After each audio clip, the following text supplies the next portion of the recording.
Hi everybody, welcome back to the Cash Flow YouTube channel. I'm Bo, and in this video I'm going to be sharing my 5 favorite tools to get started on your own DIY house projects. It can be overwhelming when you're watching a TV show or a YouTube video of someone who's doing a big house project or big remodel project, and you see just the massive number of tools they've got and you wonder how you're ever going to get to that number yourself. And I'm making this video because I believe there's a handful of tools that you should get first, and you don't need to get every single tool to get started, and if you just get the right ones to begin with, you can start yourself off right. These are the 5 tools that I've personally used the most and have helped me make the most money and make the most improvements to my houses.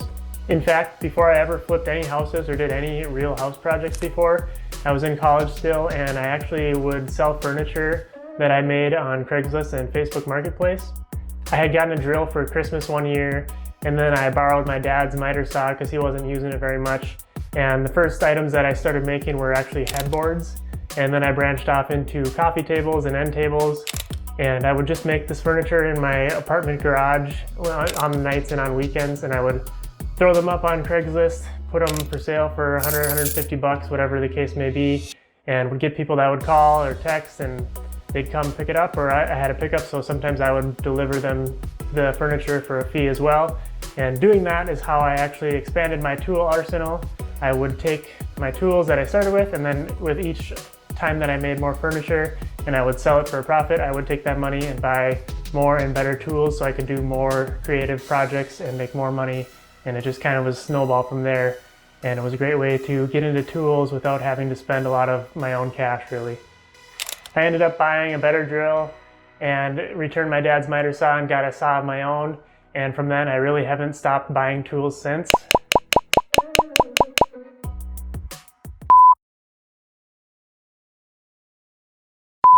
But really, I buy tools a lot. I joke with my wife that, and it is true, but I joke with her that all these tools, they do, even though they're expensive, they do end up paying for themselves in the long run. And so that's how I can justify spending so much money on my tools. That being said, tools are expensive. That's definitely true. And if you're just getting started, you might not know what to buy and you might not have the biggest budget to spend on tools. So that's why I'm creating this list of the tools that I think you should get, because these tools can be used for the majority of your home projects that you're probably going to be doing. And so they're a good way to get started without breaking the bank. The first tool that you're going to want to get, and this one is a little bit more expensive, but you're going to use it on almost every project you do, and that's a drill and or an impact driver. Now, you don't really need an impact driver necessarily. They're nice to have. It's a little easier to drive in screws and bolts and things like that if you have an impact driver, but you can get by with just a drill, standard drill like this one here. I mainly use my drill to simply drill holes into wood, and I mainly use my impact driver to drive in screws or bolts.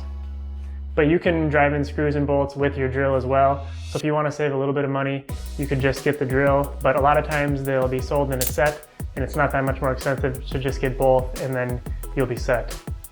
Personally, I like DeWalt. I'm not sponsored by DeWalt. If anyone knows who sponsors DeWalt videos, send them my way. I'd love to get some free stuff. But I like DeWalt. It's probably just because that's what my dad used. He liked them. I never have tried any of the other tools, really, to be honest. I know that I have friends that use all kinds of different tools, and Milwaukee's good, DeWalt's good, Makita is good. Those are your more expensive type of tools, but you can get away with using Ryobi or Rigid or Masterforce if you have them in Menards. They have their own line of tools as well. All of them are pretty good in general, and it's just personal preference for the most part and what you're willing to spend. Your drill, like I said, is going to be used on a lot of different projects, whether you're putting in new cabinets, you're framing in a new wall, you're building some sort of furniture. There's just all kinds of projects that you're going to need a drill for, so that's why it's number 1 on my list. And I would probably spend a little bit more money on this just because you are going to get to use it so much. So I would probably get a nicer model than just the cheapest one you can find, because it is an important tool to have in your tool belt. Next on the list is hand tools. And I guess this is cheating. It's not the top 5 tool list. It's going to be a little more than that. But for the second tool, I'm calling hand tools as one tool. But these are a bunch of cheap tools that you can get that are used for a variety of different projects. They're all very inexpensive, but come in very handy for their specific need. The first hand tool I would get is a hammer. You honestly don't really use a hammer as much as you might think. You hear about using a hammer all the time, but It's mainly just used for demo, and if you happen to be redoing siding or something, I suppose you would use it a lot, but get a decent hammer because they're pretty cheap. Whether you spend $5 or $25, you're gonna get a nicer quality hammer if you spend a little bit more money, and it's not that big of a price difference, so I would get probably a slightly nicer one, but you don't need to get a $100 plus hammer unless you're gonna be doing this as a full-time job. Next for hand tools is an adjustable screwdriver. I really like this Milwaukee 9-in-1 ratcheting screwdriver. I actually have about 4 of these that I just keep in my different toolboxes so I can always have one when I need it. It's great because it comes with all the different bits that you could really need when you're using a screwdriver, and it's got an adjustable ratchet on the top, so it makes screwing stuff in or out a lot quicker. You don't have to twist your wrist as much, and it just is a really nice tool. It's a little bit on the more expensive side when it comes to screwdrivers, but again, you're talking $15 to $20 versus just your cheap $5 screwdriver, so the extra $10 is not going to make or break anyone. So I would just get a nicer screwdriver, and this is one that I have really used a lot and I really like it. Next for hand tools is a wire stripper. A wire stripper is obviously most commonly used when you're doing electrical type work, whether it's changing out a light or replacing your light switches and outlets. You're gonna probably need a wire stripper along the way. And I like this one here. It's a Husky one from Home Depot. It's about $10. There's all kinds of different ones you can get. They're all pretty much the same. But I like this one because it's well built and it's got a nice pliers on the nose. So this one also doubles as a pretty good pliers. And I just carry it around with me a lot. And it doubles as a pliers and as a good wire stripper. So that's the one I use.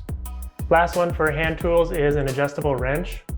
I like the Stanley brand one. They're like 10 or 15 bucks. You're gonna use that a lot when it comes to plumbing mainly. If you ever replace a vanity or a toilet, it's just really handy to have an adjustable wrench to tighten the water lines or undo the water lines, whatever the case may be. And it saves space to have an adjustable one because then you don't have to deal with multiple wrenches.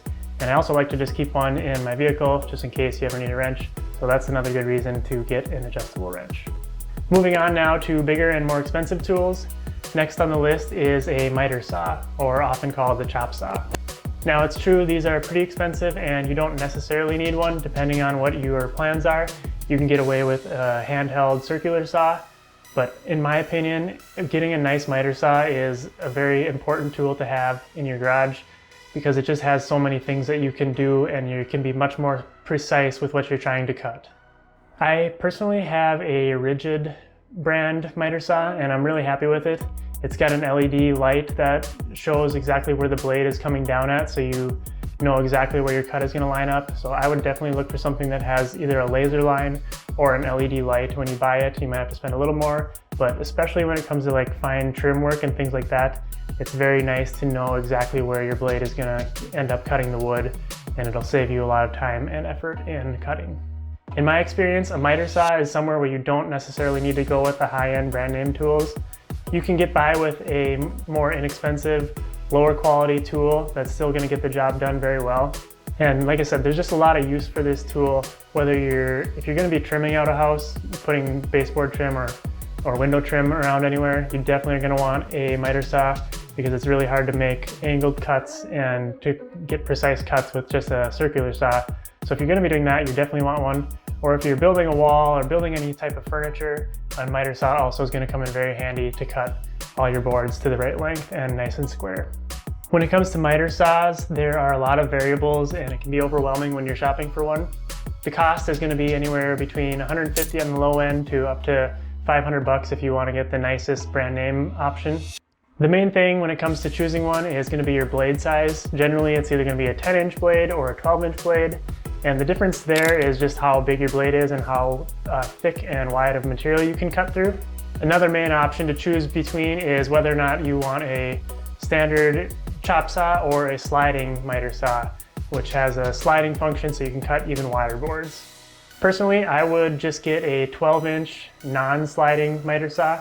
You can get a slider, but really I've never come across, every once in a while you come across a situation where it would be nice, but it's pretty rare where you need the sliding capability. Usually you can just cut just enough with a 12-inch blade. to get the job done. You can either cut once and then flip it over and cut it again, or there's just other ways to do it than spending so much extra money on a slider. And plus the sliders take up a bunch of room, so I would just get a 12-inch or a 10-inch depending on what you need, just a regular chop saw. Next on the list is a really cool tool. It's called an oscillator, or sometimes it's called a multi-tool. I don't really know how long these tools have been around. I got my first one a handful 3-4 years ago. Maybe they've been around for forever and I just never knew what they were, but as soon as I got one, it was just a game changer on what you could do with this tool. The oscillator can be used for so many things, whether it's trimming off doors for flooring or cutting holes in drywall. That's a very useful task that you can do with it. There's just so many situations where you need to cut something and it's a weird angle or a weird space to get any other kind of blade in there, and your oscillator can just do about anything you need to do. So it's a great tool. Even though it is a little bit expensive, it's probably 100 to 150 bucks depending on if you get a battery with it or not. I would definitely try to get a cordless because then you can just take it anywhere. But it is definitely worth the money that you spend on it because it's so versatile. One thing to note when you pick out an oscillator and a drill as well is I would definitely get the same brand name for anything that is going to be battery powered. So I don't really care if you pick DeWalt or Milwaukee or Ryobi or whatever the case may be, but once you pick one, pick it and stick with it, because it's nothing more annoying than working on something and you find out you have a dead battery and you have no backups in place. But if you go with all the same, then you usually get a battery with every tool that you buy. And so if you're using your drill and your battery dies, but if you have the same brand oscillator, then you're going to have another battery ready to go. And just definitely keep the same brand when it comes to batteries. The one downfall of oscillators, just to be aware of, is the blades wear out pretty quickly and they are kind of expensive to replace. That's probably my biggest complaint about them as a tool, but it is what it is. They still work really well, but just keep that in mind that you're going to go through blades pretty quickly, and they're not the cheapest thing in the world to replace, so just be aware. The last thing on my list, and I would not have even put this on my list as of probably about a year ago, but that is a flooring cutter. This is a tool that's used to snap and cut vinyl or laminate plank flooring. And the reason I said it wouldn't have been on my list before is I didn't even get one until about a year ago. I don't know why I decided to finally make the switch and get one, but I did, and it made my flooring projects so much easier and faster that I kicked myself for not getting one, 4 houses ago. It would have saved myself a bunch of time, because it's only $100 or $130 for this tool, and if you're doing a lot of flooring, it's going to save you a lot of time and pay for itself very quickly if you value your time. I would say if you're doing anything more than like 2 rooms of flooring, new flooring, it's probably worthwhile. If you're just going to be doing 1 room and probably never doing it again, then I probably would not get it because it's just not worth it in that case. But if you plan on doing any sort of flipping or house projects in your future, you think you might do that quite often, it's definitely a worthwhile investment and something I would consider buying. Now, if you don't want to buy this tool, you can get away with a much more inexpensive option, and that's just buying a speed square and using a utility knife when it comes to vinyl plank flooring. Or if you are doing laminate flooring, then the miter saw that we talked about earlier is going to be a good option to cut your laminate flooring as well. But if you go with the flooring cutter, it's not only going to be much quicker than using a speed square and blade or your miter saw, but it's also going to save your miter saw blades, because laminate flooring can be really tough on those blades. You'll dull your blade pretty quickly and you'll notice it when you're trying to cut things. You'll get a lot more chippage. And so rather than ruining your blade and having to replace a $40 or $50 miter saw blade, I think it's worth it just to spend the extra money, get a $100, $120 flooring cutter, and just use it for flooring, and it'll save you a lot of time and a lot of headache and make your flooring projects a lot more fun to do. One thing I would caution people about when it comes to buying their own tools is that quality does matter. If you're going to be doing a lot of work, you're going to use your tools a lot, and it's worth it to get nice tools because they do hold up better than the cheap ones in a lot of cases. I like to put in a lot of research and read a lot of reviews before I make any tool purchase, and I think it's worth it to spend a little extra money if there's a good tool that has better reviews. It's going to make your job easier when you're doing the actual project, and like I said, the tools, they usually last a long time, so if you can get a nice one, it'll last even longer and be able to do more work for you over time. There you have it. Those are what I think are the best tools to get started with your own DIY house projects. You don't need them all at once. You can just buy them as you go. As you need to do a different project, you buy more and more tools, and you just add them to the collection, and soon you'll have a full arsenal of tools that you can tackle pretty much anything with. So let me know in the comments below what your favorite tool in your garage is, or maybe what the first tool you ever bought was. I'd be interested to hear what you guys think of your favorite tools. I know my favorite tool is definitely my drill, my impact driver, I guess. That's probably my favorite, is followed by my oscillator. Thank you guys for watching, and subscribe for more. Since you made it this far, you might as well check out a couple other videos on our channel. If you want to learn more about real estate, check it out here, or watch our hoarder house flip down here.